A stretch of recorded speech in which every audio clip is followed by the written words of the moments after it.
Hello darlings, and welcome to the video. Today's video will be the second part in my Poetry 101 series. If you haven't seen the first part, I highly advise you watch that one first, and I will link it up here. Today we'll be talking about poetic forms and devices, what they are and how to use them, and are they a requirement for poetry? If you want to know the answers to these questions, then you've come to the right place. Now let's talk poetry.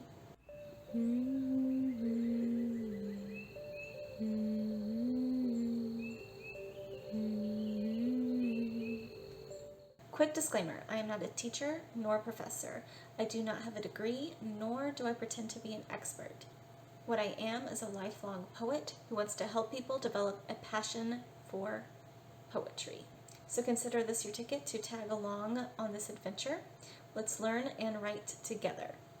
If I ever mess up, you can let me know and I'll correct myself. Remember, poetry is universal. It belongs to everyone. What are poetic forms?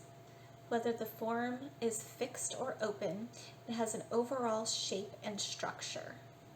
A fixed form will have a set of rules that will dictate the rhyme scheme, rhythm, and or meter of the poem. Depending on the form, there may be other rules to follow as well, and the form may guide the purpose and meaning of the poem. I want to pause real quick to say that every time I say open form, I meant to say blank verse. Open form and free verse are essentially the same thing and have no rules set. Open forms tend to have less rules to follow, and free verse has no rules. So here are some examples. Two examples of some poetic forms you may have learned in school are haikus and sonnets.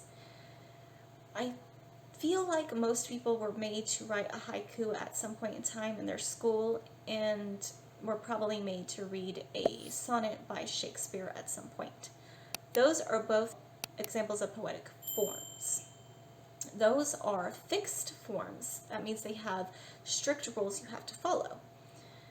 Open and free verse are different. Open forms have less rules, as I said before, and free verse has no rules. What are poetic devices? To start, a poetic device is a form of literary device. These devices are used deliberately by the poet and can range from a certain use of structure, words, phrases, sounds, rhythms, and visual elements. You can view poetic devices as a poet's toolkit. They are used to enhance the meaning, mood, or feeling of a poem. Some poetic forms, especially fixed forms, may already have strict rules about poetic devices, and they may already include poetic devices. But otherwise, a poet can use poetic devices as they will. Poetic devices can be used to make open poetic forms and free verse more enticing to the reader. Two examples of poetic devices that you may have learned about in school are repetition and rhyme. There are so many different types of poetic devices that you can use to make your poetry more interesting, or even just because it's fun to write. How do I use them? If you're not familiar with any of the examples I gave above, don't panic. I'm going to go through each poetic form and device in a separate video. I will give you more detail and history on each one, and I will write an example on camera. You will be invited to write along with me and to share your work in the comments. I will read your work and save my favorites to read on a video at a later date. Now, you don't have to share your work if you don't want to, but to get the most out of learning, I do advise writing along with me. Okay, darlings, that's it for today's video. As a reminder, my Poetry 101 videos go up every other week for the time being. Next time, we'll talk about imagery. What is it, how to find it, and how to use it.